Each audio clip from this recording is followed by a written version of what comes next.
Yuk, tanpa lama-lama kita masuk episode kedua Winning Eleven Mil Fisika.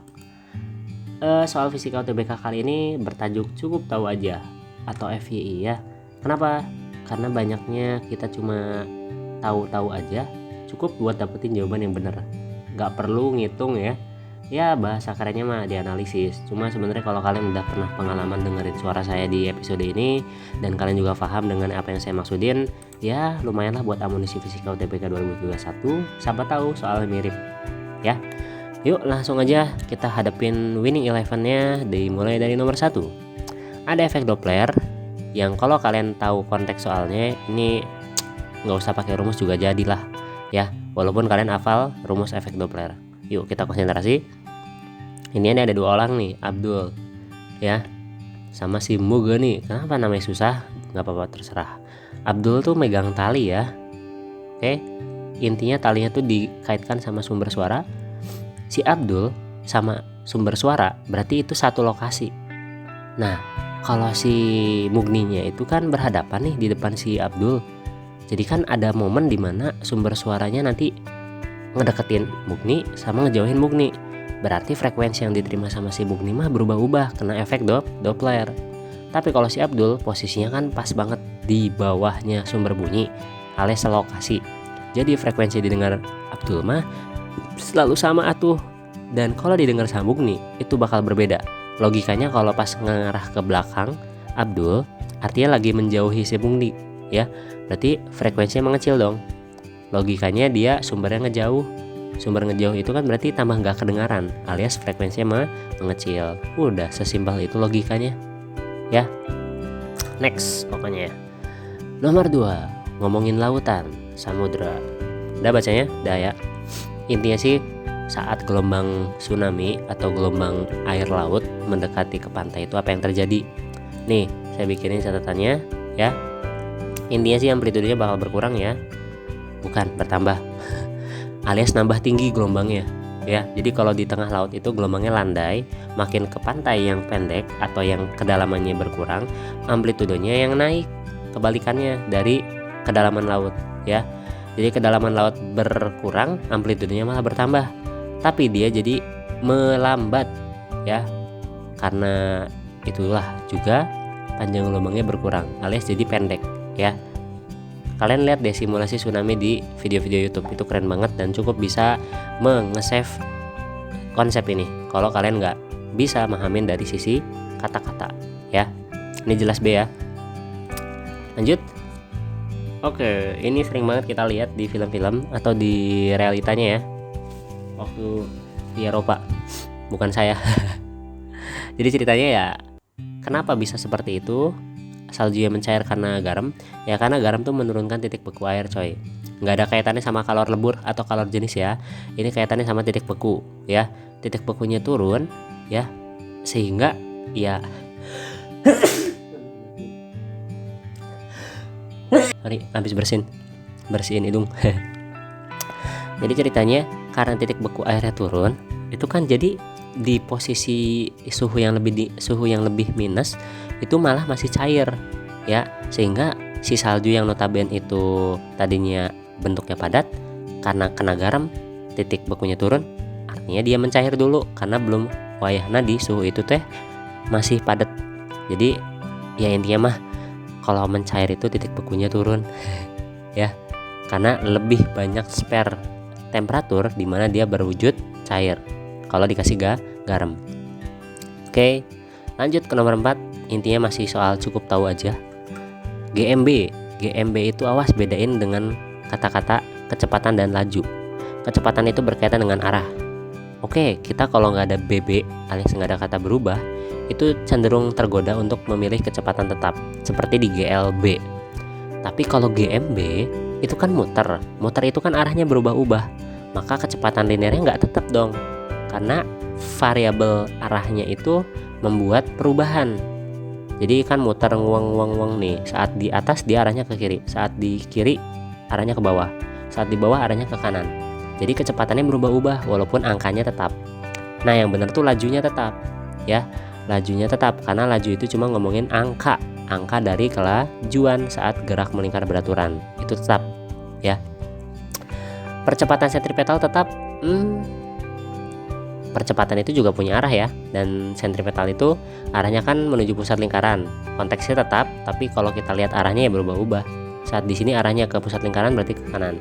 Saat di sini arahnya ke pusat lingkaran berarti arahnya ke kiri gitu ya. Next, belum pakai rumus. Sifat cahaya dan bunyi yang benar, artinya yang sama-sama mereka berdua punya, adalah apa, dan yang enggak punya salah satunya apa. Ini nih yang cahaya tuh dapat dispersikan, bunyinya enggak. Gelombang ada 5 ya sifatnya ya. 6 pemantulan, pembiasan, interferensi, difraksi, polarisasi, dispersi.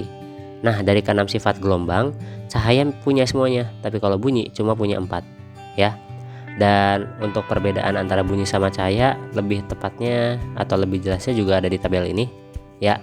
Bunyi nggak bisa dipolarisasikan dan juga didispersikan. Oke, cuma bisa 4 ini doang kalau bunyi ya. Lanjut. Oke, katanya eksperimen interferensi celah ganda. Jumlah elektron ditambah. Oke, apa yang terjadi? Ingat ya, karena efek fotolistrik kita tahu jumlah elektron bertambah itu akan menambah intensitas. Intensitas itu digambarkan atau divisualisasikan dengan kolok mainan laser dan senter. Kalian pakaiin senter itu ke tembok, terangin tembok dengan senter, maka akan kelihatan berkas cahayanya itu bulatan yang lebar. Tapi kalau laser, bulatannya sempit. Tapi yang sempit itu tajam, yang lebar itu malah pias alias nggak terlalu tajam. Nah, itu bisa kita katakan intensitasnya berbeda. Dimana kalau laser yang kecil tadi itu intensitasnya berarti besar ya. Kalau kalian ingat rumus I sama dengan P per A, semakin A nya kecil intensitasnya semakin besar gitu. Jadi intinya mah kata efek fotolistrik, kalau kita nggak mau mainan rumus konsep, jumlah elektron itu akan menambah intensitas. Dan kalau intensitasnya akan bertambah, maka garisnya akan semakin jelas. Garis apa? Ya garis terang lah. Karena kalau garis gelap mah jelas nggak jelas ya gelap judulnya ya. Jadi pola interferensi akan tetap karena dari sisi rumus interferensi itu tidak ada kaitan dengan intensitas. Intensitas hanya akan membuat efek garis terang semakin jelas. Camkan baik-baik ya. Kalian boleh juga mengacu ke rumus. Wah, intensitas nggak ada efeknya nih. Ya udah, pilih antara opsi D dan E kan gitu. Tapi yang jelas ketika kita tahu konsep jumlah elektron akan menambah intensitas, maka akan semakin jelas dong jawabannya. Next, sifat bayangan oleh cermin datar. Aduh, ini kalau nggak tahu eman banget ya. Di logic juga bisa sih sebenarnya ya. Tapi yang sering nganterin tuh nyata sama maya. Nah, camkan quote saya baik-baik. Yang namanya bayangan nyata itu adalah bayangan yang kalian lihat bukan di alat optik atau bukan di cerminnya, bukan di lensanya. Tapi kalau bayangan maya itu bayangan yang kalian lihat di alat optiknya. Contoh, kalau kalian tahu infocus yang suka dibuat presentasi, itu kan ada alat optiknya ya, lensa cembung. Itu akan memproyeksikan bayangan di tembok. Nah, kalian lihat bayangan di mana tuh? Di tembok kan? Nah, bayangan yang ada di tembok berarti bukan ada di alat optiknya. Itu namanya bayangan nyata. Jadi kalau kalian ngaca itu kalian lihat bayangan di dalam cerminnya, dan cermin itu alat optiknya. Berarti itu bayangan maya. Ya, tegak ya, bayangannya nggak kebalik, dan diperbesar nggak, tapi sama besar. Jawabannya C. Kalau istilah terbalik itu gini ya, ini nggak terbalik alias tegak. Nah, kalau kayak gini berarti terbalik. Kalau di cermin datar terbalik juga, tapi harus ada keterangan posisi kiri kanan doang yang kebalik tuh ya gitu. Jadi secara umum kalau terbalik doang itu terbalik kayak gini ya, dan cermin datar faktanya tidak terbalik ya, alias tegak. Nomor 8, katanya partikelnya membentuk lintasan lurus padahal dia dipengaruhi medan listrik sama medan magnet. Oke, ada 2 fakta yang harus kalian tahu di soal tentang medan listrik dan medan magnet yang nggak perlu ngitung ini. Yang pertama, arah kecepatan atau arahnya partikel itu pasti sejajar sama arah medan listrik ya. Oke, jadi dia bisa gerak itu kan karena medan listrik awalnya ya. Jadi dia sejajar dengan arah medan. Sejajar tuh bisa berlawanan, bisa searah ya, yang penting sejajar. Oke. Dan medan magnetnya itu juga yang punya rumus F Q V B sin theta itu kan akan membuat arahnya berubah. Nah, arah tidak akan berubah kalau F-nya 0. F0 itu ketika tetanya bernilai 0 atau 180 derajat. Karena sin 0 itu 0, sin 180 itu 0. Nah, theta 0 atau 180 itu kan menandakan berarti terjadi arah yang sejajar atau berlawanan. Ya, sejajar di 0 derajat, berlawanan di 180 derajat. Tapi judulnya itu paralel lah ya, sejajar. Ya, jadi biar dia lurus gayanya harus 0. Kalau gaya harus 0, maka ya paralel dong dengan medan magnetnya. Medan magnet di sini mempengaruhi gaya magnet kan gitu. Jadi jawabannya itu yang arah medan magnet paralel terhadap medan listrik. D. Ya. Oke, elektron. Elektron tuh bermuatan negatif, berarti kalian pakai aturan tangan kiri di gaya Lorentz. Ya, ibu jarinya nunjukin arah muatan, 4 jarinya arah medan magnet. Ya. Gini nih, tangan kiri ya. Ini arah gerak muatan atau V. V-nya berarti ke kanan, lihat gambar. B-nya itu saya lebih prefer pakai telunjuk aja. Telunjuknya itu berarti masuk ke bidang gambar karena apa? Karena itu cross ya, cross set gitu. Nah, F-nya berarti tuh, F-nya berarti ke bawah gitu. Jadi saya prefer pakai yang kayak gini nih, ya. 3 jari, oke. Iya, kayak nari gitu ya. Berarti langsung lah V, B-nya masuk ke bidang gambar, F-nya ke bawah. Berarti lintasan yang mungkin adalah yang E. Ya. Karena ceritanya V-nya ke kanan, B-nya ke dalam, F-nya kan ke bawah. Maka gaya yang ke bawah itu akan mempengaruhi gerak sehingga dia turun melehoi ke bawah. Ya. Berarti yang mungkin adalah lintasan E. Nggak perlu ngitung. Lanjut. Oke. Benda massa jenisnya 0,8 dimasukin ke air yang 0,6. Sorry, cairan yang 0,6. Ini namanya rho benda lebih dari rho cairan. Ya tenggelam lah, nggak usah pikir panjang. Seluruhnya. 11. Oke, kalau getaran harmonik jumlah EK sama EP-nya itu memenuhi hukum kekekalan energi mekanik. Ya. Oke, konsepnya itu ya, getaran harmonik yang tidak diketahui ada gesekan. Ini nggak diomongin gesekan, ya udah berarti dianggap tidak ada gesekan. Artinya EK sama EP-nya nanti kekal.